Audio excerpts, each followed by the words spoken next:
Hello everyone, good evening. How are we doing? I hope you're all doing good. Welcome to Exponential Psychology. So, we'll start. Okay. Now, if you are here for the first time, यहाँ पे आपको complete UGC NET की preparation में करवाने वाले हैं for psychology. Teaching with Hindi and English notes आपको provide मैं करवा दूंगी। सभी के पीवाई फील्ड एमसीक्यूज सभी फील्ड से करने वाले हैं यहाँ पे ओनली ऑन यूट्यूब। पूरा यूजीसी नेट का जो this we will be covering. चलिए, हाँ, अगर आप क्लासेस ढूंढने में क्लासेस नहीं मिलते तो क्या करना है, प्लेलिस्ट पे जाइए। देखिए, सबसे पहले ये देखिए, मेरे टेलीग्राम चैनल तो नहीं मिलता भाई। कई बार मेरे पास आता है कि टेलीग्राम चैनल नहीं मिलता है, तो टेलीग्राम चैनल चैनल के डिस्क्रिप्शन में भी है और आपके पास वीडियोस के डिस्क्रिप्शन में भी मिल जाता है। इस तरीके से हमने प्लेलिस्ट बना रखी है सभी आपकी क्लासेस की। तो यूनिट 1 यूनिट 2 की क्लासेस, यूनिट 3 तीनों की बनी हुई है प्लेलिस्ट। फर्स्ट क्लास से जाके आप लोग देख सकते हैं। यूनिट 3 हमारा चल रहा था साइकोलॉजिकल टेस्टिंग। अभी तक जो क्लासेस हुई है आई होप आप लोगों को समझ आई होंगी। उसमें कुछ भी रहता है, जो भी रहता है आप लोग मुझे बता सकते हो, कमेंट कर सकते हो। आज हम बात करेंगे, आज हम कुछ क्लासिक थ्योरीज की बात करेंगे आपकी साइकोमेट्रिक के। साइकोमेट्रिक क्या है? बेसिकली ये आपका साइंस जो कि मेजर करता है आपकी इंटेलिजेंस, पर्सनालिटी, एटीट्यूड जैसी चीजें। फॉर एग्जाम्पल, तो वो क्या है? वो साइकोमेट्रिक ही तो है। तो साइकोलॉजी को आप क्या कर रहे हो? बेसिकली आप साइकोलॉजिकल कंस्ट्रक्ट्स को क्या कर रहे हो? मेजर कर रहे हो। आपके पास कोई मेजरमेंट का क्राइटेरिया है, वो क्या है? वो साइकोमेट्रिक्स है। तो उसी साइकोमेट्रिक्स के फाउंडेशनल अप्रोचेस में आती है ये क्लासिकल टेस्ट। तो इट इज बेसिकली ये देखने के लिए, इसका ये कहना है कि कैसे आपका जो स्कोर है, अब क्या हो रहा है, आप इंटेलिजेंस का स्केल दे रहे हो या आप एटीट्यूड का दे रहे हो, पर्सनैलिटी का दे रहे हो, तो उसके अंदर ये बताना कि जो हमारे पास स्कोर आ रहा है वो कितना उस इंडिविजुअल की ट्रू एबिलिटी के साथ रिलेट करता है, या उसके अंदर कितने एरर हैं। ये सब हमें कौन बताता है? ये हमें क्लासिकल टेस्ट थ्योरी बताती है। एंड अलोंग विद दिस, ये हमें एक तरह का आपसे कहे तो मेजर ऑफ रिलायबिलिटी भी है। तभी इसको आप थ्योरी ऑफ रिलायबिलिटी भी कहते हैं।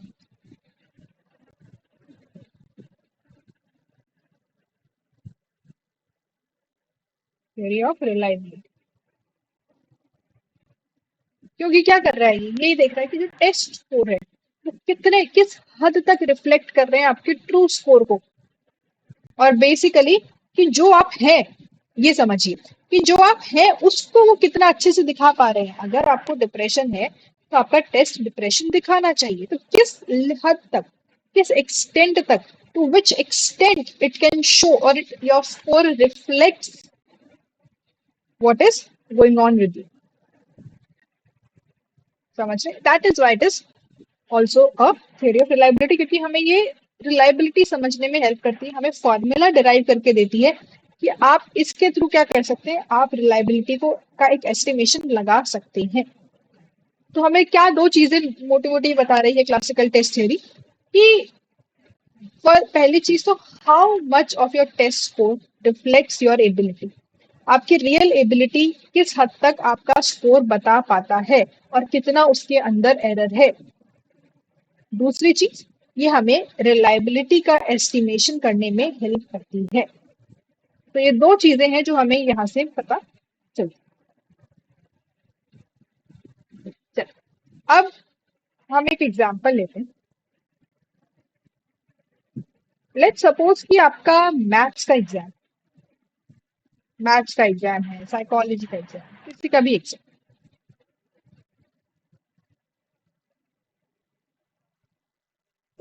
So now you have your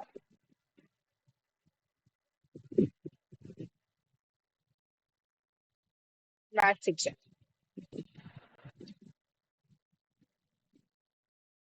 अब इसके अंदर क्या हुआ, ये एक 100 मार्क्स का एग्जाम और आपको इसमें आए आउट ऑफ 107।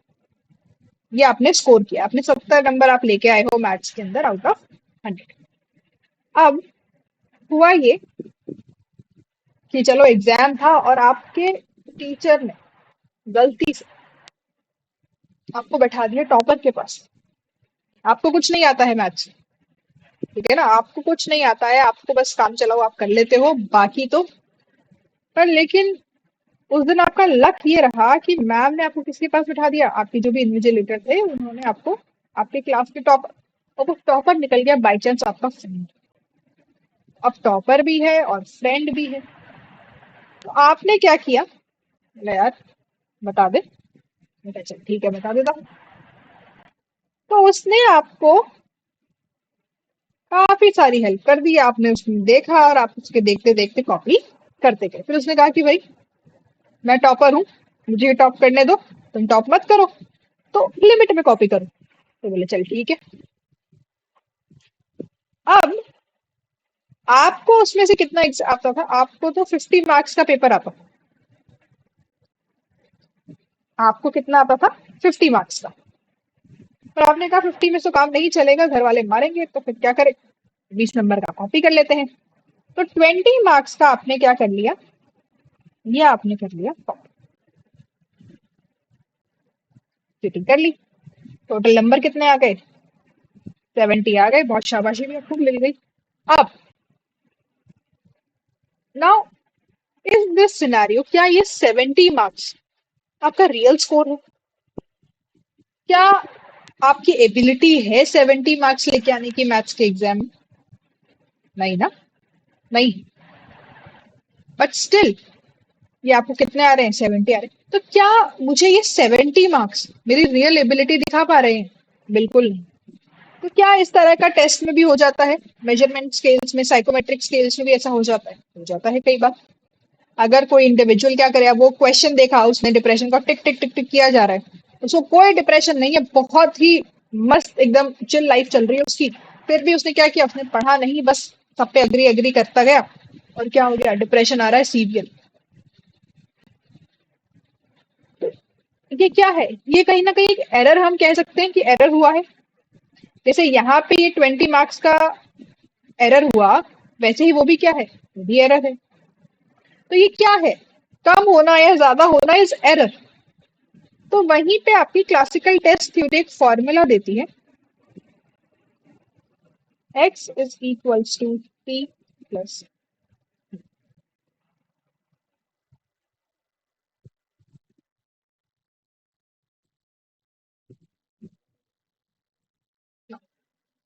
ये x क्या है आपका?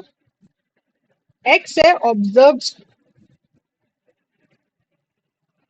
ऑब्जर्व स्कोर का मतलब जो स्कोर मैं ऑब्जर्व कर पा रही हूँ, जो स्कोर स्कोर मुझे दिखाई दे रहा है। तो मुझे कितना दिखाई दे रहा है? मुझे दिखाई दे रहा है 70। तो हमें क्या लग रहा है कि भाई 70 आए हैं। टी होता है ट्रू स्कोर और ई होता है एरर। नाउ अब देख, तो मुझे 70 रहे हैं कि भाई ठीक है, बहुत अच्छे स्कोर आए हैं मेरे पास, 70 नंबर में लेकर आ गई हूँ, बहुत बढ़िया। लेकिन क्या 70 मेरे एक्चुअल स्कोर है? क्या मेरी एक्चुअल एबिलिटी ये दिखा रहा है 70? नहीं ना, मेरे को तो 50 मार्क्स जितना ही आता था। 20 मार्क्स तो वो मेरा दोस्त है जिसने मुझे बता दिया, इसकी वजह से मेरा स्कोर 70 तक पहुंच गया। अगर ये मुझे नहीं बताता, अगर बाय चांस यहाँ पे ये इंडिविजुअल नहीं होता, फ्रेंड नहीं होता, और मुझे नहीं किससे पूछ पाता, तो क्या होता? मेरे को कितने मार्क्स आते? मेरे को 50 ही आते। तो मेरा ट्रू स्कोर कितना? 50। अब ये जो एक्स्ट्रा मेरे को 20 मार्क्स मिले, क्या ये कहीं ना कहीं एक एरर है? एरर ही है। तो 20 आपका एरर है। तो ये क्लासिकल टेस्ट थ्योरी बेसिकली आपको यही डिफाइन करने में हेल्प करती है, यही समझने में हेल्प करती है कि आपका स्कोर किस हद तक ये दिखा पा रहा है कि आपने जो स्कोर किया है वो आपकी एक्चुअल एबिलिटी है, ना कि कोई एरर है। ये कौन बताता है? ये क्लासिकल टेस्ट थ्योरी हमें बताती है। फिर इनका ये भी कहना है कि आपकी जो ट्रू स्कोर होता है, जो आपकी एबिलिटी होती है, वो कभी बदलती नहीं। अब आप मैथ्स में एवरेज हो या आप टॉपर हो, आप कुछ भी हो सकते हो। अब ये स्कोर थोड़ा उल्टा भी जा सकता है। जैसे again let's say you have your psychology exam, और आप क्या है, आप है क्लास के टॉपर, लेकिन अब आपकी तबीयत खराब है, आपके फीवर है, आपकी और भी तबीयत खराब हो रही है काफी टाइम से और आप कुछ पढ़ नहीं पाए, तो आपको 100 में से स्कोर आता है 60 का। ये भी आप बिना पढ़े लिया है, जो भी आपने पहले पढ़ा हुआ था उसके बेसिस पे आप 60 मार्क्स लेके आ गए। लेकिन क्या अब ये आपकी ट्रू एबिलिटी दिखा रहा है? क्योंकि आपके अंदर कैलिबर कितना, आप कितना कर सकते हो, आप तो 100 और 100 कर सकते हो, लास्ट एग्जाम में तो आप 100 आउट ऑफ 100 ही लेके आए थे। लेकिन अब क्योंकि आपकी तबीयत खराब है, क्योंकि कुछ एक्सटर्नल कंडीशंस ऐसी हो गई हैं, एक्सटर्नल इंटरनल कुछ भी ऐसे आ गई हैं चीजें, जिसकी वजह से आप क्या कर पाए, आप अपना नहीं अच्छा स्कोर कर पाए। तो अगेन आपकी एबिलिटी कितनी थी, 100 की, सॉरी, अब कितना स्कोर आया, 60। लेकिन ट्रू स्कोर क्या था, ट्रू स्कोर तो 100 है, मेरी एबिलिटी तो कितनी है, 100 लाने की है, 100 ले आती, लेकिन लाई कितना हूं, 60। तो एरर क्या हो गया, -40। तो इससे क्या मुझे ये समझ में आया कि मेरा एरर पॉजिटिव भी हो सकता है और नेगेटिव भी हो सकता है। एरर कैन बी पॉजिटिव और नेगेटिव, बट ये एरर है। क्या एरर पॉजिटिव हो या नेगेटिव हो डिजायरेबल है? बिल्कुल नहीं है। क्या हमें एरर चाहिए हमारे स्टडी के अंदर? नहीं चाहिए।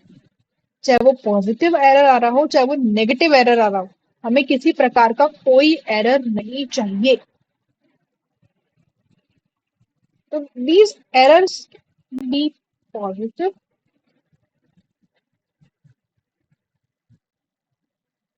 और नेगेटिव, बट दोनों ही अनडिजायरेबल है,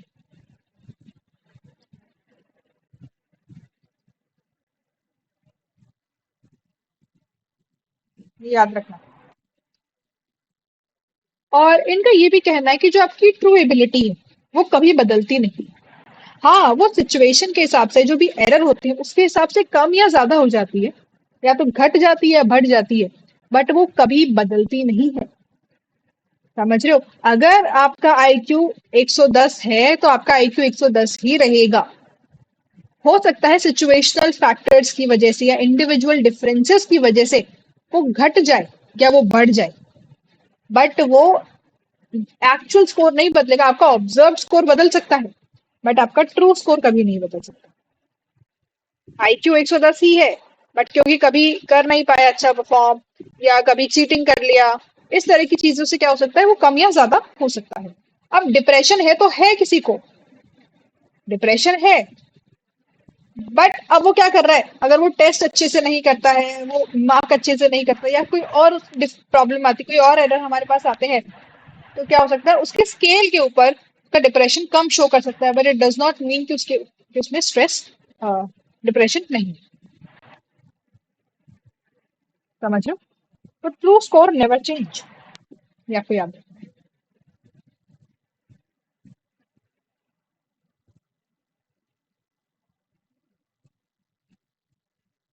क्या हमें ये चीज समझ आई? क्या हमें ये फॉर्मूला समझ आया है? I hope this is clear to all of you. आप लोगों को समझ आया होगा ये observe score, true score, error scores क्या है। नाउ, अब जो आपके एरर होते हैं ना, वो दो तरीके के हो सकते हैं। कौन कौन से? रैंडम एरर और सिस्टमेटिक एरर। रैंडम एरर वो एरर है हम जिसको हम कंट्रोल नहीं कर सकते एज अ रिसर्च। अब मेरे पार्टिसिपेंट का मूड अच्छा है, उसका मूड खराब है, वो थका हुआ है, वो घर से लड़के आया है, या उसको कहीं पे जाने में लेट हो रही है, इस वजह से वो सिर्फ टिक टिक टिक टिक कर रहा है। वो क्या कर रहा है, ये मेरे कंट्रोल में नहीं है। क्या मैं कंट्रोल कर सकती हूँ किसी का मूड? क्या मैं कंट्रोल कर सकती हूँ कि कोई अच्छे मूड में आए, अच्छा टेस्ट दे, या वो इस तरीके से टिक ना करे? मैं नहीं कर सकती कंट्रोल, ये मेरे कंट्रोल के बियॉन्ड है। तो इंडिविजुअल डिफरेंसेस बेसिकली आप कहें तो पार्टिसिपेंट्स कैरेक्टरिस्टिक्स। तो रैंडम एरर में क्या आती है, रैंडम एरर में आते हैं पार्टिसिपेंट के कैरेक्टरिस्टिक्स,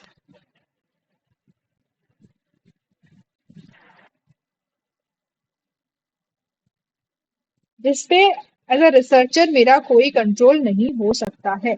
और इन सब चीजों की वजह से जो एरर आते हैं वो कौन से एरर होते हैं? Random error. क्या रैंडम एरर नॉर्मली डिस्ट्रीब्यूटेड होंगे? होंगे। तो ये पार्टिसिपेंट्स की कैरेक्टरिस्टिक्स है और ये रैंडमली डिस्ट्रीब्यूट हो, नॉर्मली डिस्ट्रीब्यूट हो जाते हैं। They are normally distributed. ये दो चीजें आपको यहाँ पे याद रखनी है।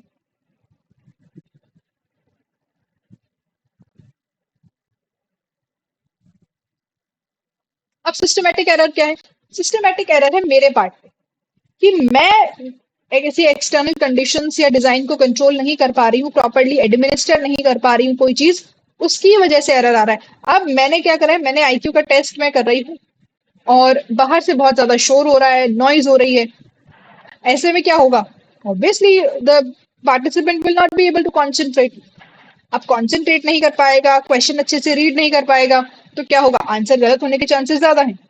आपका मैथ्स का एग्जाम चल रहा है, आपका साइकोलॉजी का एग्जाम चल रहा है, कोई भी एग्जाम चल रहा है और बाहर से बहुत वो बाजे की आवाजें आ रही है, कुछ और हो रहा है, कोई लड़ रहा है, सब मतलब बहुत सारी चीजें हो रही है, तो मुझे बताइए आपका ध्यान एग्जाम पे होगा कि बाहर ये देखने में होगा अच्छा कौन लड़ रहे हैं, क्या हो गया है ना? तो वो चीजें, अब ये किसकी गलती है? ये मेरी गलती है। मुझे ये सब चीजें कंट्रोल करनी चाहिए, मेरे को एक ऐसा इन्वायरमेंट देना चाहिए जहां पे ये सब चीजें नहीं हो। तो ये रिसर्चर की गलती है। सिस्टमेटिक एरर वो एरर है जो किसकी वजह से होते हैं? आपके रिसर्चर की वजह से होते हैं। क्या इनको प्रिवेंट किया जा सकता है? इनको प्रिवेंट किया जा सकता है। These error can be prevented.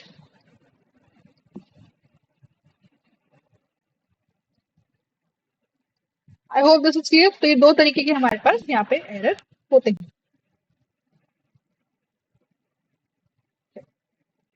अब जैसा कि मैंने आपको बताया कि यहाँ पे आपके पास क्या है, ये रिलायबिलिटी भी बताता है। आपके जो स्कोर्स आ रहे हैं उसको क्या कहता है ये?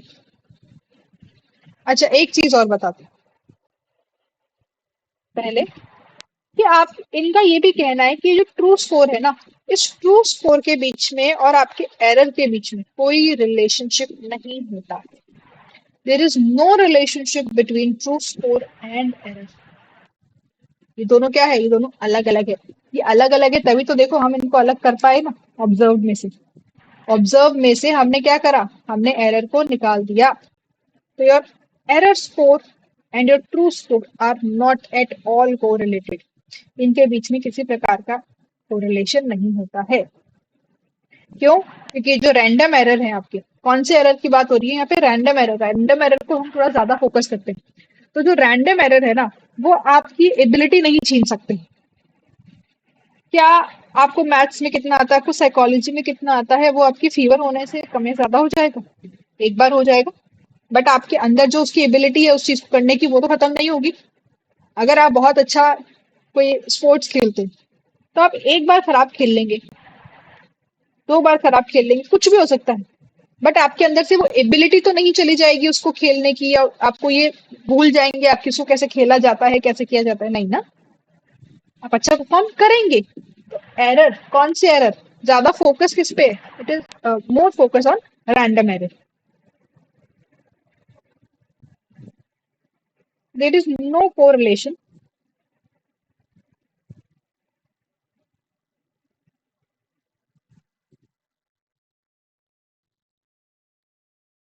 Between your true score.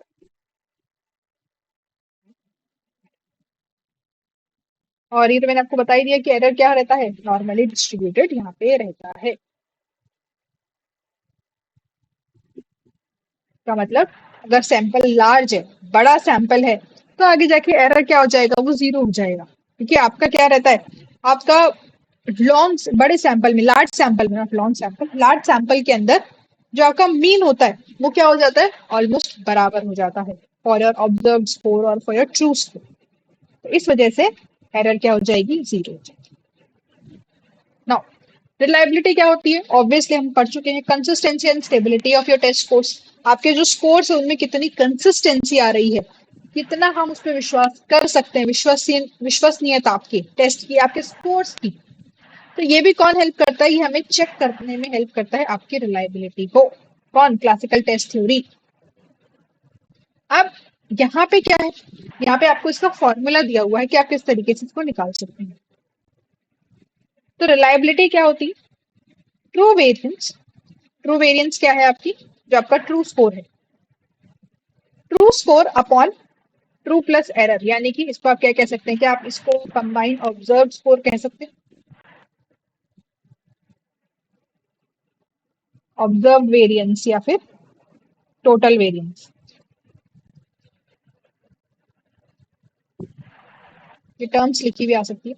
अच्छा, तो इसका मतलब है कि हमें क्या दिखाता है, हमें रिलायबिलिटी का कैसे अनुमान लगाते हैं हम, या हम रिलायबिलिटी को किस तरीके से एस्टिमेट करते हैं, वो हम करते हैं इसके रेशो के बेसिस पे, कि हमारे टोटल वेरिएंस के रेशो का क्या रेशो है ट्रू वेरिएंस के साथ में, कि अगर मेरा टोटल 100 है तो 60 मेरी क्या है, ट्रू वेरिएंस है, it means this is my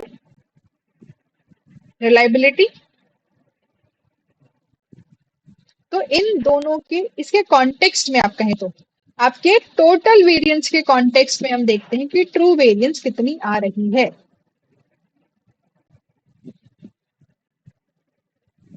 I hope this is clear to all of you, is it?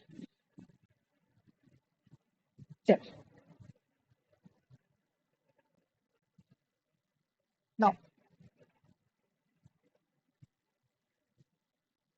अब ये क्यों, आपको कई बार क्वेश्चन भी आया हुआ है, पहले पूछ भी लेते हैं, चलो ये फॉर्मूला है हमें रेशो के या उसके कॉन्टेक्स्ट में बताता है, ऑब्जर्व वेरिएंस है टोटल वेरिएंस के कॉन्टेक्स्ट में हमें बताता है कि ट्रू वेरिएंस कितनी है, और उससे हम पता करते हैं कि अच्छा दिस इज माई रिलायबिलिटी। ऐसा क्यों? क्योंकि हमारा मानना है कि हमारे जो ट्रू स्कोर है और जो हमारे एरर स्कोर्स हैं वो एक दूसरे से रिलेटेड नहीं है। वही जो मैंने आपको पहले बताया कि रैंडम एरर आपकी एबिलिटी को, ट्रू एबिलिटी को इन्फ्लुएंस नहीं कर सकता है इंडिविजुअल की। तभी हम क्या करते हैं, उस टोटल वेरिएंस के कॉन्टेक्स्ट में देखते हैं कि आपकी ट्रू वेरिएंस कितनी है। हमें आपकी टोटल वेरिएंस से मतलब नहीं है, उस टोटल वेरिएंस से हम क्या देखेंगे, हम ट्रू वेरिएंस देखेंगे कि आपका ट्रू स्कोर कितना आ रहा है। समझ रहे हो? तो अगर आपका ट्रू स्कोर 60 है और आपका ऑब्जर्व स्कोर 100 है, तो मैं कहूंगी कि आपकी रिलायबिलिटी कितनी है, 0.60 है, तो अच्छी रिलायबिलिटी है। इस तरीके से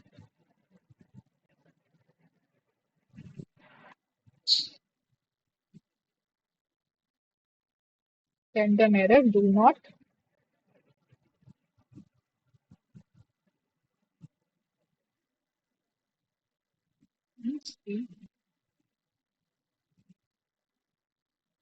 probability of individual. I hope this is clear. कुछ इसके assumptions है, जैसे कि no correlation between true score and error score, ये मैंने आपको बता दिया। अगर लार्ज सैंपल होता है तो एवरेज एरर क्या हो जाती है, 0 हो जाती है। क्यों? क्योंकि आपके लार्ज स्कोर के अंदर, लार्ज सैंपल के अंदर ट्रू स्कोर और ऑब्जर्व स्कोर में ज्यादा डिफरेंस नहीं रहता, उनका मीन बराबर हो जाता है, तो इस वजह से आपका जो एरर है वो 0 हो जाती है, हो जाता है। अब इसका कहना है कि जो आइटम्स है आपके, वो हमेशा किस पे होने चाहिए, मेट्रिक लेवल पे होने चाहिए, न्यूमेरिकली मेजरेबल होने चाहिए। ये एक तो सबसे बड़ी इसकी, एक तो आपको ये याद भी रखना है। इसका मतलब हमारे पास जो आइटम्स यानी कि क्वेश्चन है वो कैसे होने चाहिए, न्यूमेरिकल फॉर्म में होने चाहिए, न्यूमेरिकली मेजरेबल होने चाहिए। अब अगर हम साइकोलॉजी में क्वेश्चंस की बात करें, आपको लिखा है आई फील लोनली। अब आप मुझे बताइए इसके अंदर इसकी कोई न्यूमेरिकल वैल्यू है क्या, इसको न्यूमेरिकली मेजर किया जा सकता है? इसको तो यस और नो में मेजर किया जा सकता है सिर्फ। मैं इसको नंबर में तो मेजर नहीं कर सकती कि I feel lonely on a scale of 2, on a scale of 10 I feel 2 या 4 या 5, कैसे? नहीं हो सकता। तो मैं सिर्फ इसमें बता सकती हूँ या तो यस या तो no, I feel lonely, yes I feel lonely, no, खत्म। तो कहीं ना कहीं हम कह सकते हैं कि एक ड्रॉबैक है इसका, क्लासिकल टेस्ट थ्योरी का, कि ये सिर्फ मेट्रिक डेटा को लेता है। लेकिन अगर हम साइकोलॉजी की बात करें या साइकोमेट्रिक की इन जनरल बात करें, तो वहां पे सारा डेटा न्यूमेरिकल नहीं है, मोस्टली डेटा न्यूमेरिकल नहीं है हमारे पास।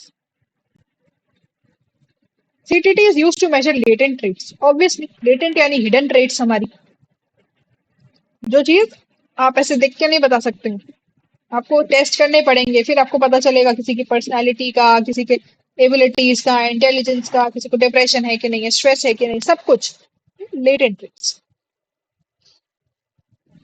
समझ रहे हो? अच्छा, अब जो सबसे इंपॉर्टेंट चीज ये है कि true score is just an assumption. Yes, ये जो ट्रू स्कोर है कि आपकी एबिलिटी है 100 स्कोर करने की, आपकी एबिलिटी है 50 स्कोर करने की, ये सिर्फ क्या है, एक अजम्पशन, एक अनुमान है। हम कैसे बता सकते हैं, कैसे हम इसको प्रूव करें कि मेरी साइकोलॉजी की एबिलिटी है, जो ट्रू एबिलिटी है वो 100 और 100 लाने की, हाँ मेरी कैपेसिटी है, हर किसी इंडिविजुअल की कैपेसिटी है, हर इंडिविजुअल की एबिलिटी है कि वो 100 में से 100 स्कोर कर सकता है, बट ये मेरा ट्रू स्कोर तो नहीं। मुझे 60 आ रहा है तो भी मैं बोल रही हूँ कि मेरा ट्रू स्कोर 100 है, मेरे को 80 आ रहा है तो भी बोल रही हूँ, 100 आ रहा है तो 100 बोल रही हूँ। तो ये जो ट्रू स्कोर है ना, ये कोई डायरेक्टली ऑब्जर्वेबल चीज नहीं है, मैं ऑब्जर्व कर सकूं कि हाँ ये आपका ट्रू स्कोर है। ये सिर्फ मेरा एक अनुमान है कि हाँ मेरी एबिलिटी है। कैसे पता आपको कि आपकी एबिलिटी है 100 लाने की? कैसे पता? आपको आज तक नहीं आए फिर भी बोल रहे हो कि ट्रू स्कोर है मेरा 100 है। तो जब इसका कोई ऑब्जर्वेशन, इसको आप कर नहीं सकते हो डायरेक्टली, इसका कोई प्रूफ हम दे नहीं सकते हैं, प्रूफ इसको हम कर नहीं सकते हैं, तो किस बेसिस पे मैं बताऊंगी कि मेरी इसकी ट्रू स्कोर क्या है? तो ये तो सिर्फ हम क्या करते हैं, एक एस्टिमेशन लगाते हैं, एक अजम्पशन करते हैं कि हाँ ये हो सकता है। ऐसे तो काम नहीं चलता है साइंटिफिक उसमें। तो ये भी क्या है, एक तरह का ड्रॉबैक है इसका, एक तरह का नेगेटिव पॉइंट है इसमें। I hope this is clear to all of you. यहाँ पे आप आइटम डिफिकल्टी, आइटम डिस्क्रिमिनेशन भी देखते हैं कि अपन आगे देखेंगे आइटम डिफिकल्टी क्या होती है और आइटम डिस्क्रिमिनेशन क्या। Is this clear to all of you? एक चीज और, हम इसमें कुछ चीजें और पॉइंट्स देखते हैं, जैसे कि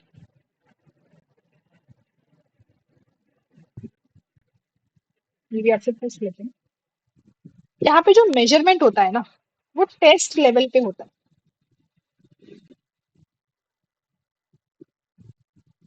मीनिंग, हमको एक इंडिविजुअल आइटम से मतलब नहीं है।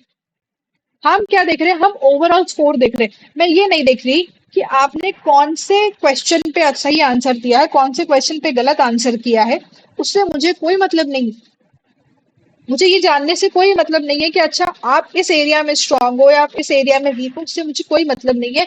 मुझे मतलब किससे, आपको ओवरऑल कितना स्कोर मिल रहा है। तो यहाँ पे मेजरमेंट किस लेवल पे होता है? टेस्ट लेवल मेजरमेंट पे होता है। सेकेंड, यहाँ पे जो आपका ट्रू स्कोर है और अब जो आपका ऑब्जर्व स्कोर है, उनके बीच में आप एक लीनियर कोरिलेशन देखेंगे। True score and observe score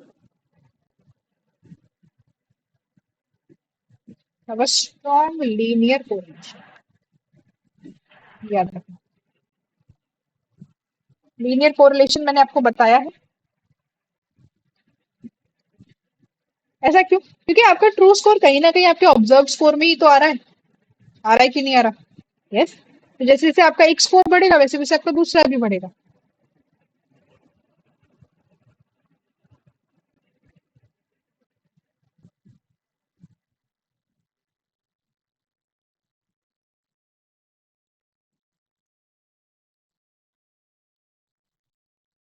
या फिर क्या हो सकता है,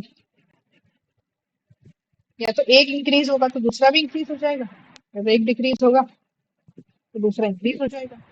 इस तरीके से ये चलते रहता है, इसी तरीके से चलते हैं। इसी वजह से लीनियर कोरिलेशन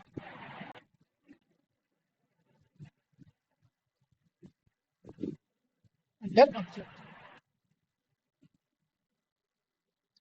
तो आपसे ये पूछ सकते हैं कि लेवल ऑफ मेजरमेंट क्या है। टेस्ट लेवल पे मेजरमेंट करते हैं यहाँ पे। आइटम को हम एनालाइज नहीं कर रहे, हम टेस्ट को एनालाइज कर रहे हैं। ट्रू स्कोर और ऑब्जर्व स्कोर के बीच में कैसा कोरिलेशन है? लीनियर कोरिलेशन है।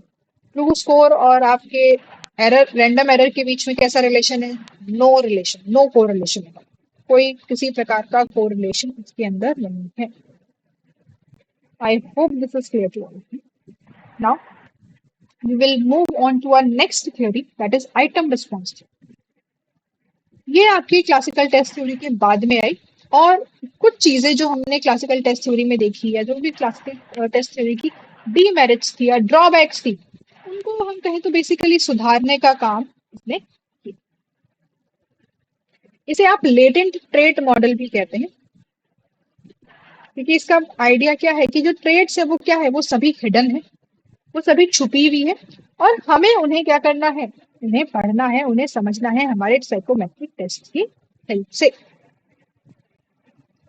अब जैसे जैसे अपन ने जो पीछे देखी उससे अपन इसको कोरिलेट करते हुए पढ़ते हमने पढ़ा कि वहां पे जो मेजरमेंट है वो टेस्ट लेवल पे होता है कि नहीं होता।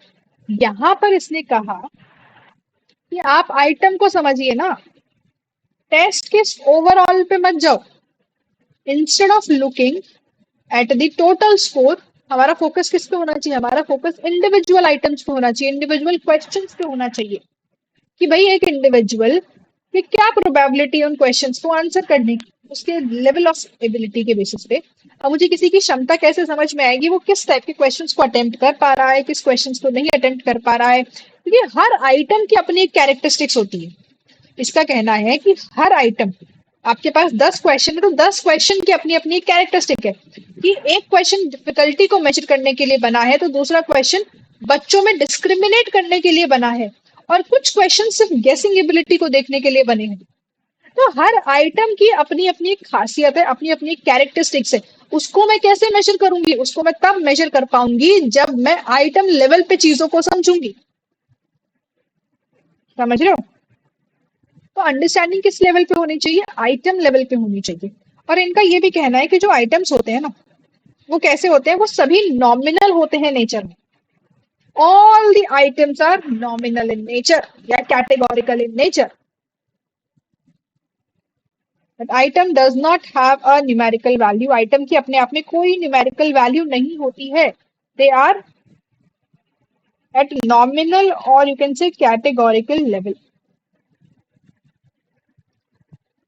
ये तो हम हैं जो उसको क्या करते हैं, एक नंबर प्रोवाइड कर देते हैं। जैसे आई फील लोनली, अब इसका आंसर या तो यस है या तो नो है। अब कोई इंडिविजुअल इसमें यस आंसर देता है तो उसको +2 मिलेगा और 0 मिलेगा नो देने पे। Let's say it is the scale of depression. अब डिप्रेशन का स्केल है तो लोनली होना डिप्रेशन का साइन है, तो आपको +2 मिल जाएगा यस करने पे, तो आपका स्कोर एडअप हो जाएगा। समझ रहे हो? आई फील हैप्पी, इसमें कोई यस करता है और नो करता है, यस में 0, नो में +2। तो अपने आप में इनकी कोई वैल्यू नहीं थी ना, अपने आप में तो यस और नो के आंसर थे, ट्रू फॉल्स आंसर थे। लेकिन हमने क्या किया, हमने अपनी कंफर्ट के लिए, हमारी कैलकुलेशन हो जाए, हम एक कंक्लूजन पे पहुंच जाए, उसके लिए क्या किया, इसको कोई ना कोई न्यूमेरिकल वैल्यू प्रोवाइड कर दी। तो आइटम की इसके अपने आप में कोई न्यूमेरिकल वैल्यू नहीं है, लेकिन हमने क्या करा, हमने इसको एक न्यूमेरिकल वैल्यू प्रोवाइड कर दी। किस लेवल पे है, आइटम नॉमिनल या कैटेगोरिकल लेवल पे है। ये आइटम डिफरेंशिएट करेगा between those who are lonely, who feel lonely and who do not feel lonely, who does not feel lonely. करेगा कि नहीं करेगा? तो it is basically differentiating, categories बनाने में हेल्प करेगा आपको। I feel happy, if someone is feeling happy तो आप उनको एक कैटेगरी में डालेंगे, and someone who does not feel happy उनको आप एक कैटेगरी में डालेंगे। आई होप दिस इज क्लियर। आपको एक क्वेश्चन पूछा गया था, ये सीबीटी कंप्यूटर बेस्ड जो आपके टेस्ट होते हैं,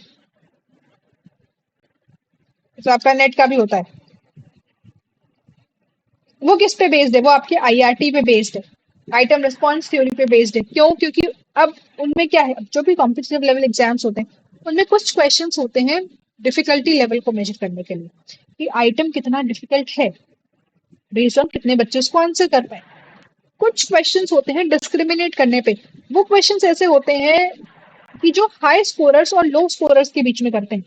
कुछ क्वेश्चंस आपके एग्जाम में ऐसे होते हैं जो कि सिर्फ जो टॉप स्कोर्स है कर रहे हैं बच्चे, मोस्टली वही बच्चे इसको सही कर पाते हैं, बाकी नहीं कर पाते हैं। कुछ क्वेश्चंस ऐसे होते हैं प्योरली आपको गेस करना होता है, आपको नहीं पता इसका आंसर क्या होगा, क्या हो सकता है, you have to guess, that is computer based exams. तो ऐसा आपके आईआईपी किस पे बेस्ड है, आईआरटी पे ही बेस्ड है। क्लासिकल टेस्ट थ्योरी कहती है कि टेस्ट परफेक्ट होता है, टेस्ट क्या है, एकदम परफेक्ट है, उसमें कोई कमी नहीं है। बट आईआरटी का मानना है, आइटम रिस्पॉन्स थ्योरी का मानना है कि जरूरी नहीं है, टेस्ट में आपके टेस्ट के आइटम्स में गलतियां हो सकती है, and it is okay, it is normal to have mistakes. I hope this is clear. अब एक दो चीज अगर अपन और देखें तो हमने पहले देखा यहाँ पे कि यहाँ पे एक लीनियर कोरिलेशन है between your item and this true score and observe score. Item response theory का कहना है कि नहीं, non linear, it is a non linear method.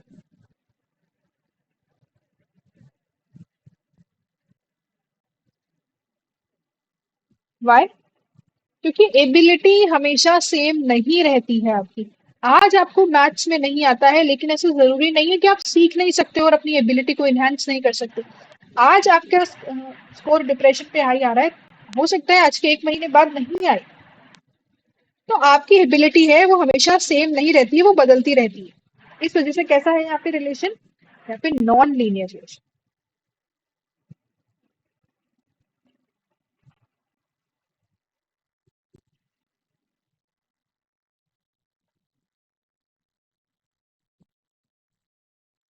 और यहाँ पे थोड़े से डिफिकल्ट assumptions होते हैं comparative as compare to your classical test theories. assumptions कैसे हैं, थोड़े से डिफिकल्ट है। अब ये जो आपका आईआरटी मॉडल है, आइटम रिस्पॉन्स थ्योरी है, वो तीन मॉडल्स पे बेस्ड है, या फिर हम कहें तो ये तीन चीजों को मेजर करती है। सबसे पहला मॉडल है वन पैरामीटर मॉडल। अब ये मॉडल्स हैं, वन पैरामीटर मॉडल आया, टू पैरामीटर मॉडल आया और थ्री पैरामीटर मॉडल आया, नाम है इनके। तो वन पैरामीटर मॉडल में सिर्फ डिफिकल्टी आती है कि पहले क्या चेक करने के लिए बना, डिफिकल्टी। फिर आया टू पैरामीटर मॉडल, मतलब अब ये डिफिकल्टी के साथ डिस्क्रिमिनेशन भी मेजर करता है। Three parameter model difficulty, discrimination और गेसिंग एबिलिटी। तो आपको ये याद होने चाहिए कि तीन पैरामीटर्स है। One parameter model was about difficulty, two parameter model was about difficulty and discrimination, three parameter model was about difficulty, discrimination and guessing ability. अब अपन ये जो तीनों टर्म्स हैं, डिफिकल्टी क्या होती है, आइटम डिफिकल्टी, आइटम डिस्क्रिमिनेशन और गेसिंग एबिलिटी, इन तीनों को देख लेते हैं। आई होप यहां तक आप लोगों को समझ में आया होगा।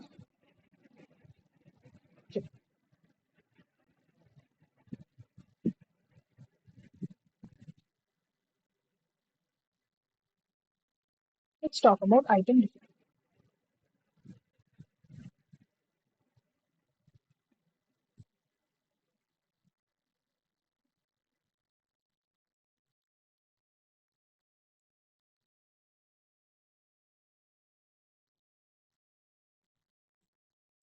अब मैं यहाँ पे कुछ क्वेश्चंस लिखती हूँ। फर्स्ट इज,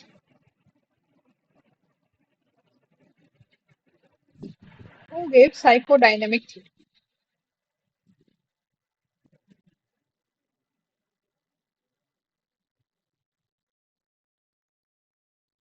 सेकंड हम ले लेते हैं, who gave the concept of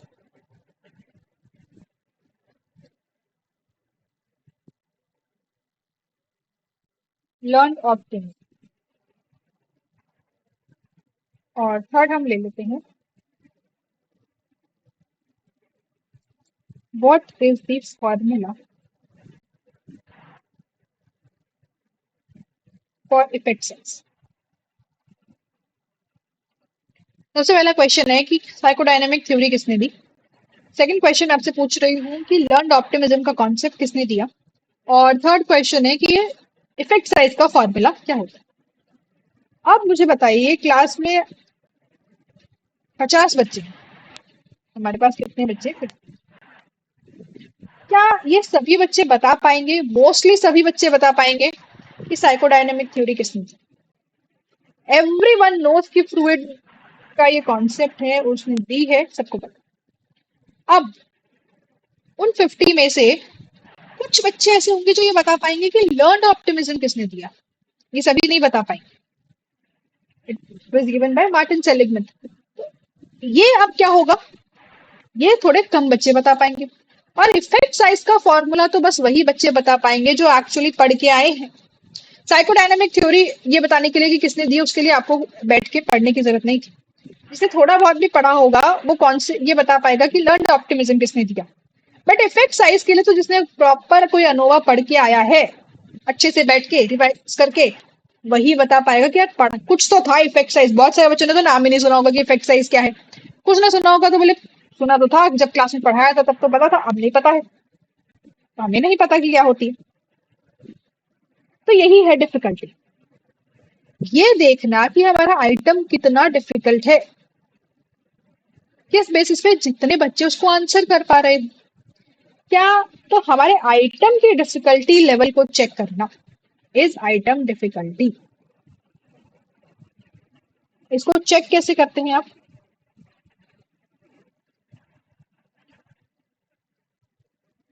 number of participants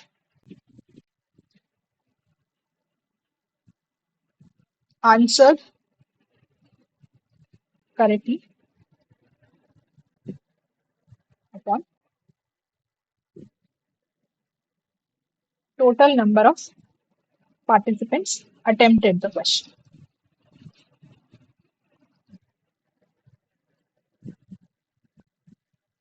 मतलब अब अगर कोई क्वेश्चन इजी है तो क्या ज्यादा बच्चे इसको अटेम्प्ट कर पाएंगे? और बेसिकली हम कहें तो अटेम्प्ट भी कर लिया, चलो सारे क्वेश्चन अटेम्प्ट करने थे।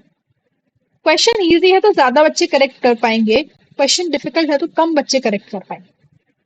तो जितने ज्यादा इंडिविजुअल्स, जितने ज्यादा पार्टिसिपेंट्स किसी क्वेश्चन को सही करते हैं, तो इसका मतलब है कि वो आइटम इजी है। अगर आपको ये who give psychodynamic theory net में आता तो मोस्टली हर बच्चा इसको सही करके आता। वहीं अगर आपको इफेक्ट साइज का फॉर्मूला पूछा है तो ये बहुत कम बच्चे सही करके आ पाएंगे। ये क्या बता रहा है हमको? ये बता रहा है कि क्वेश्चन कितना आसान है और क्वेश्चन कितना कठिन है, किस बेसिस पे कितने बच्चों ने, कितने पार्टिसिपेंट्स ने उसको अटेम्प्ट किया है। तो अगर मैं इसकी ग्राफ की प्लॉटिंग करूं,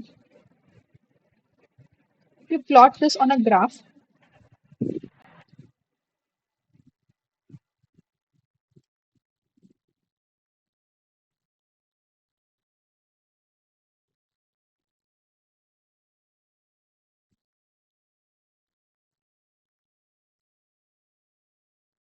तो यहाँ पे आपका क्वेश्चन है और यहाँ आपकी है। तो this is question number one, this is question. अब देखो, साइकोडायनेमिक थ्योरी क्या सब बच्चे बता पाएंगे? हाँ, ये तो सब बच्चे बता पाएंगे। इसका मतलब अगर मैं इसको मैं यहाँ प्लॉट, इसका मतलब क्या हुआ? अगर यहाँ पे मैंने इसको प्लॉट किया, इसका मतलब है ये जितने भी बच्चे हैं वो क्या कर पाए, वो इस क्वेश्चन को अटेम्प्ट कर पाए। किसको? आइटम नंबर वन को, who gave psychodynamic theory. All the individuals were able to answer this question. ये जितने भी यहाँ पे बच्चे हैं ये सभी इसको आंसर कर पाए, बस ये वाले रह गए।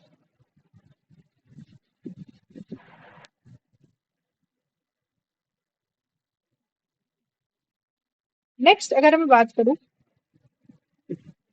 Who gave the concept of learned optimism.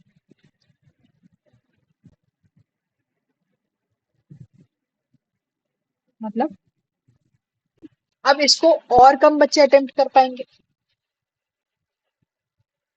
अब इसको क्या होगा, क्या अभी अब इसको सारे बच्चे कर पाएंगे? नहीं, अब इसको बहुत कम बच्चे कर पाएंगे। वहीं अगर मैं थर्ड क्वेश्चन की बात करूं तो इसको तो और भी कम बच्चे अटेम्प्ट कर पाएंगे। ऐसा ही होगा। इसका मतलब जितना आपका लेफ्ट की तरफ है स्लोप, जितना लेफ्ट की तरफ जा रहा है, यहाँ पे हमें इजी क्वेश्चंस बता रहा है, जितना लेफ्ट की तरफ है उतना इजी है आइटम, जितना राइट की तरफ है उतना डिफिकल्ट है। क्योंकि अगर यहाँ पे प्लॉट किया तो इतने सारे बच्चे हैं जिसको सही कर पाएंगे, ये सारे सही कर पाएंगे।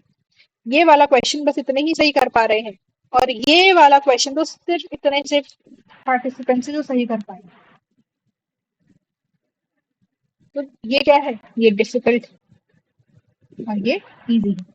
तो लेफ्ट साइड में जितना लेफ्ट की तरफ उतना इजी है आइटम, जितना राइट की तरफ जाता रहता है, वो जैसे जैसे राइट की तरफ जाएगा वैसे वैसे वो आइटम डिफिकल्ट होता रहेगा। इन्हें हम क्या कहते हैं? इन्हें हम कहते हैं item characteristic curve.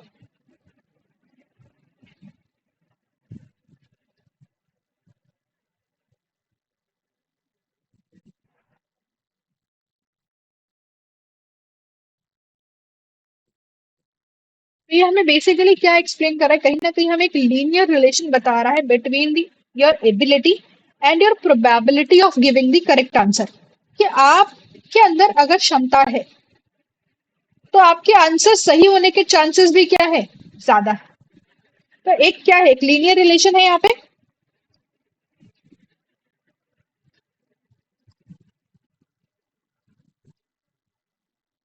Between your ability, अगर मुझे पता है साइकोडायनेमिक थ्योरी किसने दी है, तो चांसेस ज्यादा है कि मैं उस क्वेश्चन को सही करके आऊंगी।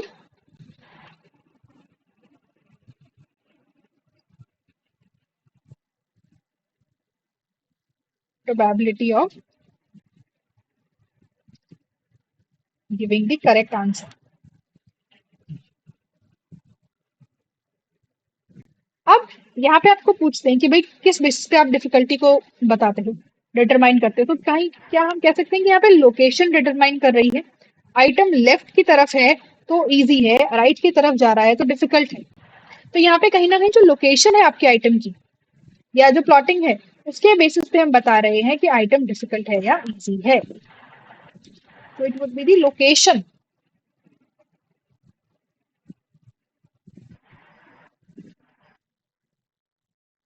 कौन डिटरमाइन करेगा, आपकी लोकेशन।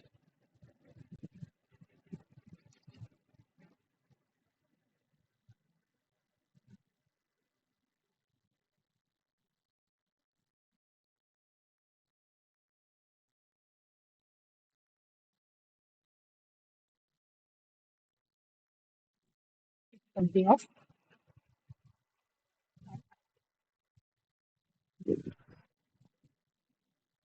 लेफ्ट में है तो इजी, राइट में है तो डिफिकल्ट। सिंपली इतना कहना है कि अगर किसी को डिप्रेशन है तो उसका डिप्रेशन पे स्कोर हाई आना चाहिए। आना चाहिए कि नहीं आना चाहिए, आना चाहिए। तभी हम क्या बता पाएंगे, तभी हम उसकी बता पाएंगे कि हाँ भाई ये काम क्या कर रहा है, सही कर रहा है, कोई एरर यहाँ पे नहीं है। तो इफ देयर इज समथिंग, इसका पूरा बेस इतना ही है आइटम डिफिकल्टी का, कि अगर कोई चीज है, अगर कोई चीज एग्जिस्ट करती है तो आप उसको मेजर कर पाए। I hope this is clear. No, one more thing तो हमें पता होनी चाहिए आइटम डिफिकल्टी के बारे में।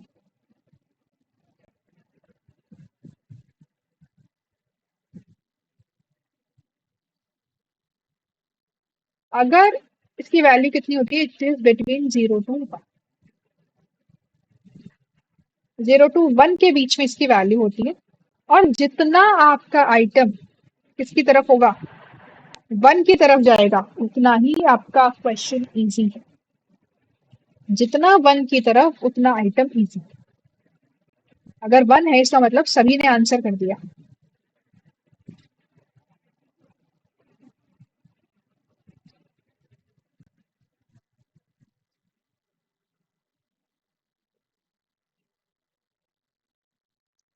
Question is easy and everyone is easy.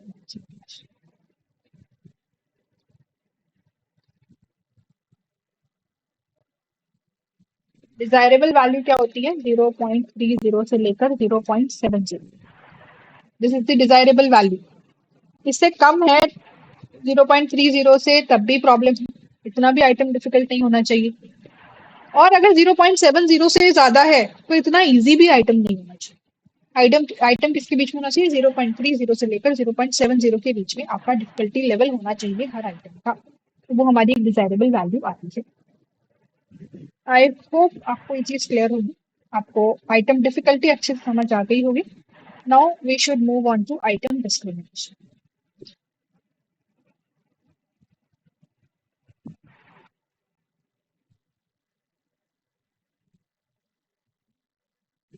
Item discrimination basically helps you to discriminate between the high scorers and the low scorers.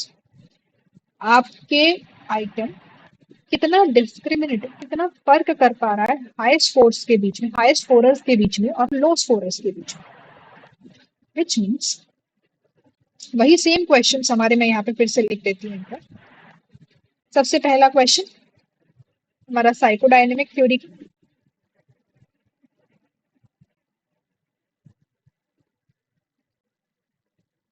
Second question was about learned optimism.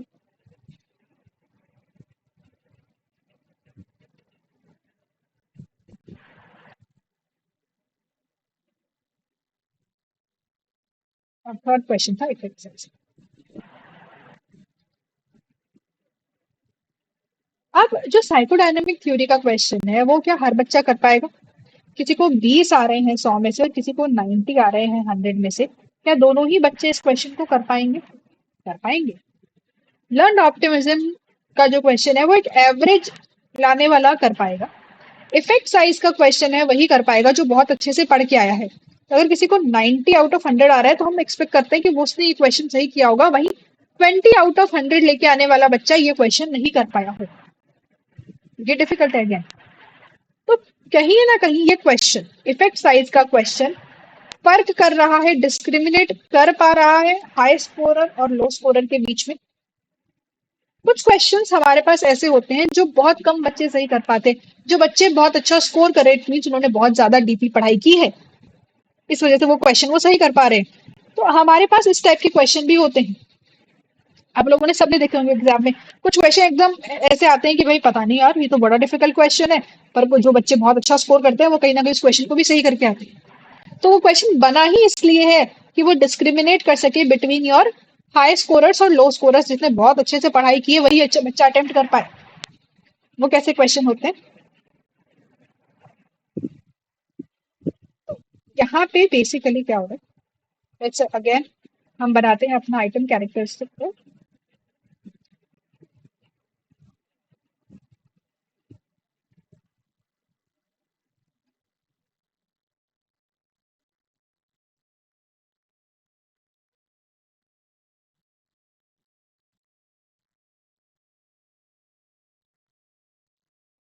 Correct answers and your ability.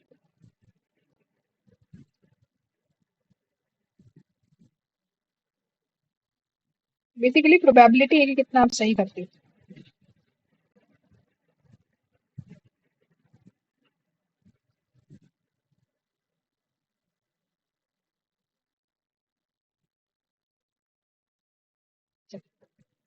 तो let's say अगर मैं psychodynamic की बात करूं तो क्या majority of the students इसको सही कर पाएंगे? हाँ। तो मैंने आपका ग्राफ बनाया है जिससे ये इस तरीके से प्लॉटिंग हुई कि इसने भी सही दिया, इसने भी, इसने भी, इसने सबने सही दिया। ठीक है ना? Everyone was able to answer. यहाँ पे आपके, आप समझिए लो एबिलिटी है, यहाँ पे आपकी high ability. This is question.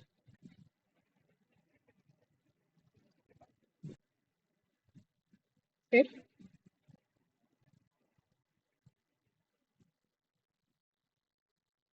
Question.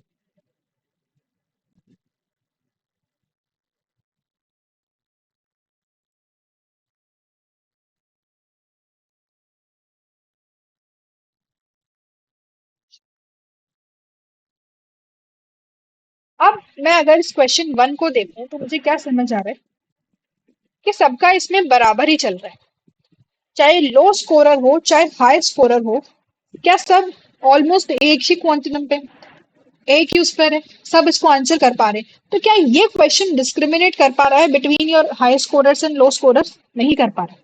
वहीं अगर मैं थर्ड वाले क्वेश्चन को देखूं तो आप देखिए जिन्होंने लो स्कोर किया है वो इस पे आंसर नहीं कर पा रहे, लेकिन जैसे जैसे हाई एबिलिटी की तरफ बढ़ रहे हैं हम उन बच्चों की तरफ जा रहे हैं जो हाई स्कोर कर रहे हैं, वैसे वैसे हमारा ग्राफ देखिए, यानी कि ये बच्चे तो इसको आंसर कर पाए, ये वाले नहीं कर पाए।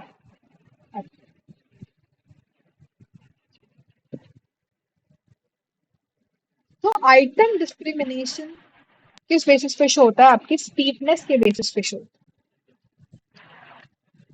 कि आपका कर्व जो है वो कितना स्टीप है। This question is not able to discriminate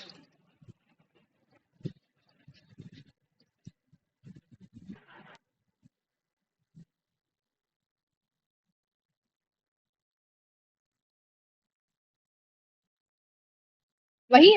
अब एक ही उस पे जा रहा है तो कोई डिस्क्रिमिनेशन नहीं, बट अगर मेरा कर्व कैसे जा रहा है, स्टीप है, देखिए यहाँ से इस तरीके से जा रहा है, तो इसका मतलब ये आइटम डिस्क्रिमिनेट कर पा रहा है अच्छे से। ये बच्चे आंसर नहीं कर पा रहे, जिनकी एबिलिटी लो है वो इसको आंसर नहीं कर पा रहे हैं, वही जिनकी एबिलिटी हाई है वो इसको आंसर कर पा रहे हैं। तो this is item discrimination.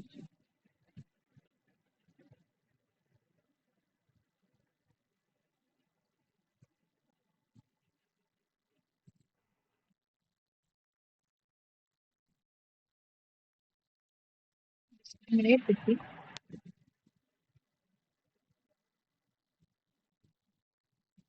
high and low students.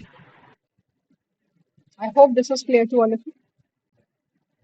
इसको आप रीड कर लेना, ये सब आपके पास अवेलेबल है।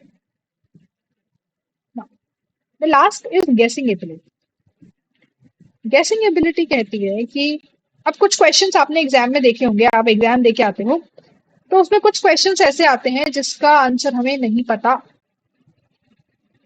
मतलब वो क्वेश्चन समझ ही नहीं आ रहा होता कि भाई ये कैसा क्वेश्चन है, ये भी कोई क्वेश्चन है पूछने का, क्या पूछ रखा है तुमने, ऐसा लगता है कि नहीं लगता क्वेश्चन को देख के कि नहीं पता है, किसी ने बाय चांस गलती से ही उसको देख लिया होता, पढ़ लिया होता तो बात अलग है, बाकी तो कोई इसको इन जनरल नहीं बता पाता है उसके आंसर।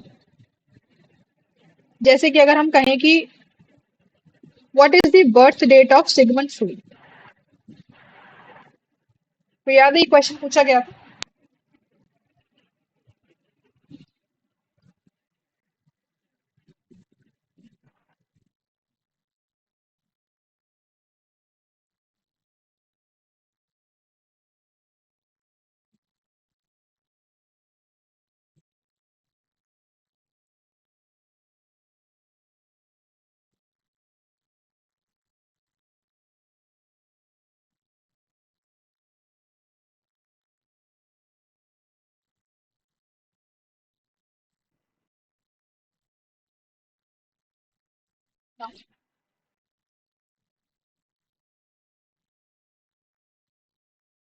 लेट्स से हम आपको डेट्स देती हूँ, 6 मई 1856, 7 मई 1856, 8 मई 1856, 9 मई 1856। अब आप मुझे बताइए, क्या मैं इस क्वेश्चन को देख के थोड़ा भी अंदाजा लगा सकती हूँ? अगर मुझे एग्जैक्ट डेट पता है तो मैं इस क्वेश्चन को कर सकती हूँ, अदरवाइज मैं इस क्वेश्चन को अटेम्प्ट नहीं कर सकती। ऐसा है, I want to know, I should know the exact date इस क्वेश्चन को अटेम्प्ट करने के लिए। If I want to attempt this question, I should know the exact age of dead Sigmund Freud's birthday. Otherwise, I will not be able to answer it. अब बताओ ये कोई option हो 6, 7, 8, 9, 1856, 1856, मैं गेस किस बेसिस पे करूँ? नहीं कर सकती। बट वही आपको ये ऑप्शन होता 7th May 1956 and 8th May 1950, और यहाँ लिख देते हैं 9th August। अब ये ऑप्शन अगर आपके पास यहाँ पे यही है 6th May 1856, अब मुझे बताइए क्या हम दो ऑप्शंस को एलिमिनेट कर सकते हैं कि 1956 और 1950s में तो फ्लूइड नहीं पैदा हुआ, हुए तो उससे पहले, तो कहीं ना कहीं मेरा अजम्पशन जाता है 1856, 6th May 1856 और 9th August 1856। और गैसिंग एबिलिटी भी यही कहती है कि आपका जो ऑप्शंस है, आपके जो ऑप्शंस है वो इक्वली डिस्ट्रीब्यूट होने चाहिए बिटवीन टू ऑप्शंस। समझ रहे हो, 50-50%। अब कोई बच्चा दो ऑप्शंस को एलिमिनेट करके ये कर सकता है कि हाँ अब ए और डी में से कोई आंसर होने वाला है, तब तो हम उसको कहेंगे कि वो एक अच्छा क्या है, एक अच्छा गेसिंग एबिलिटी का क्वेश्चन है। बट अगर ऑप्शंस ऐसे आ जाएं तब क्या है, तब ये बड़ा ही प्रॉब्लमेटिक क्वेश्चन है। क्या अब कोई भी बच्चा गैस कर पाएगा? अब आप गैसिंग एबिलिटी लगा ही नहीं सकते हो, किस बेसिस पे आप गैस करोगे? उसके बाद लेट्स से आपको ये भी याद रहेगा कि शायद मई में आता था बर्थडे, तो आप करोगे चलो ठीक है let's go with this question, let's go with this option 6th में 1856, 1856 तो चलो मान लिया, और शायद मुझे ऐसा ध्यान है कि शायद इनका मई या जून के अराउंड बर्थडे था, तो लेट्स गो विद मई। तो यहाँ पे you are able to guess, तो दैट इज वाई हमारे पास ऑप्शंस क्या होने चाहिए, 50% पे होने चाहिए। अगर नहीं है तो क्या होगा, अगर वो हैवीली स्क्यूड है डेटा अगर सर्टेन ऑप्शंस के ऊपर, तो इसके दो कारण हो सकते हैं, या तो आपका आइटम गलत है, उसको चेंज करने की जरूरत है, या तो ऑप्शंस बदलिए या तो आइटम को बदलिए, तब आपको कभी भी इस तरह के ऑप्शंस नहीं दिखेंगे एग्जाम में। समझ रहे हो? और अगर इस तरह का कुछ होता है तो यहाँ पे हम कहते हैं कि जो डिस्क्रिमिनेशन वैल्यू है वो नेगेटिव आएगी या वो जीरो आएगी। क्या ये क्वेश्चन डिस्क्रिमिनेट कर पाएगा? ये डिस्क्रिमिनेट नहीं कर पाएगा। जिसने जय माता दी करके टिक कर दिया और उसका सही हो गया तो हो गया। हो सकता है जो जीरो लेके आ रहा हो वो इसमें +2 ले आए, बाकी सब में जीरो लेके आ रहा है, बट इसकी वजह से उसका +2 आ रहा है। बट इसका मतलब ये तो नहीं है कि वो कोई इंटेलिजेंट बच्चा है। ठीक है ना? Hope this is clear. अब अगर यहाँ पे आपकी क्या होती है, ये जीरो होती है, if your guessing ability is below zero or your discrimination value basically is, तो इसमें हम कहते हैं discrimination value will be negative और जीरो। और इसका मतलब क्या है, या तो आपकी जो की है वो आउटडेटेड है, either your item is wrong और your key is outdated.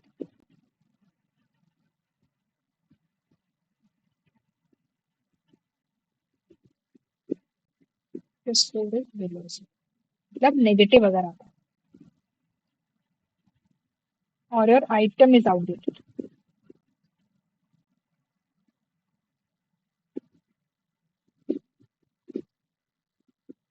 I hope it is clear to all of you. ये पैरामीटर्स आपको समझ में आए होंगे। assumptions क्या है? मोनोटोनिसिटी। मोनोटोनिसिटी का मतलब है कि जैसे जैसे ट्रेट लेवल इंक्रीज होता है, जैसे जैसे आपकी एबिलिटी बढ़ती है, आपकी प्रोबेबिलिटी भी बढ़ जाती है उस क्वेश्चन को, उस आइटम को करेक्ट करने की। Yes. Unidimensionality. Only one trait can be measure at one time. एक बार में एक ही ट्रेट मेजर होगी। डिप्रेशन का स्केल है तो डिप्रेशन ही मेजर होगा। एक आइटम जो है, एक आइटम एक साथ स्ट्रेस और एंजाइटी मेजर नहीं करेगा। एक आइटम एक बार में एक ही चीज को मेजर करेगा। Local independence. Items are related but not dependent on each other. Dependency का मतलब क्या होता है कि अगर मैंने क्वेश्चन 1 का आंसर यस किया है तो उससे मैं ये अज्यूम कर सकती हूँ कि मैं क्वेश्चन 2 पे यस कहूंगी या नो कहूंगी। अगर इस तरह का कुछ है तो इसका मतलब फर्स्ट क्वेश्चन डिपेंडेंट है क्वेश्चन 2 पे। अगर मेरे पास पेज होगा आई कैन, कोई बात। मतलब अगर मैंने आपको क्वेश्चन दिया,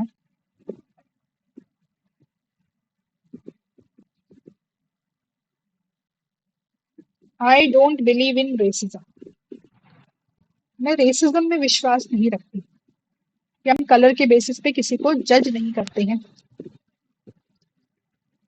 और सेकंड क्वेश्चन मैंने आपको दिया,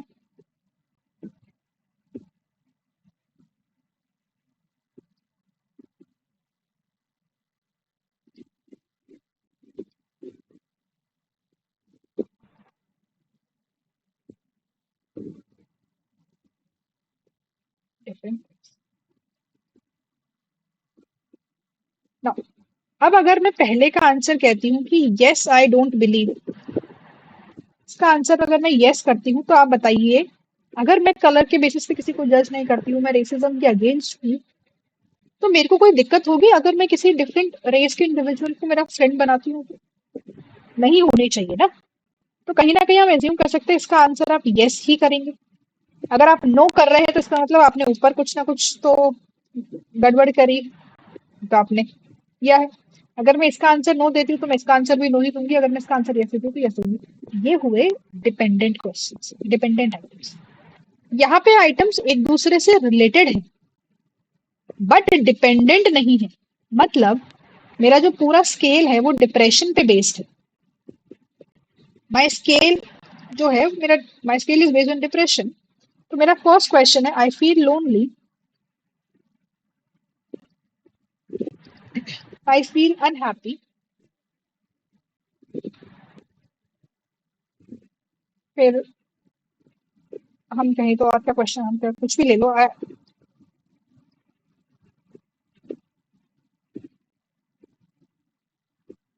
M not able to sleep well.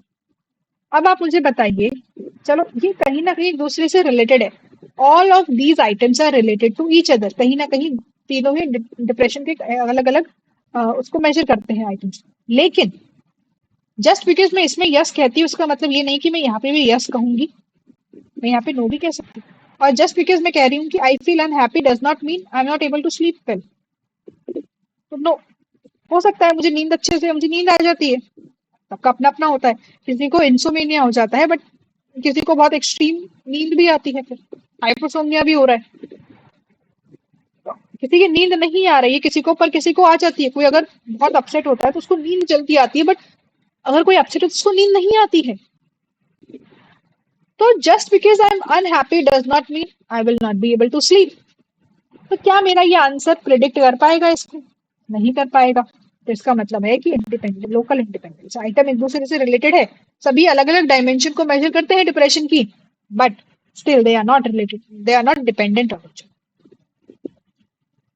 ठीक है। आइटम के जो पैरामीटर्स हैं, आपके तीनों जो पैरामीटर्स है, आप उनको कहीं से भी, आपका जो आइटम कैरेक्टरिस्टिक कर्व है, आइटम रिस्पॉन्स कर्व है, उस पर कहीं से भी किसी भी बेसिस पे उसको मेजर कर सकते हैं। आपको जीरो से शुरू करने की जरूरत नहीं है। मैं यहाँ पे अगर कुछ है तो मैं इससे भी यहाँ पे मेजर कर सकती हूँ, मुझे यहाँ से शुरू करने की जरूरत नहीं होती। ये आप लोग पढ़ लेना इनके बीच में difference. So thank you so much for watching. I hope आप लोगों को क्लास समझ आई होगी, आप लोगों को ये दोनों थ्योरीज समझ में आई होगी। कुछ भी डाउट है, कुछ भी है, तो आप क्या कर सकते हो, आप कमेंट पे मेंशन कर सकते हो। Thank you so much everyone, bye bye, take care. ये आपका लिंक है, मतलब ये चैनल है, इसका लिंक आपको डिस्क्रिप्शन में मिल जाएगा, तो आप लोग ले लेना, ज्वाइन कर लेना। चलो, बाय बाय एवरीवन।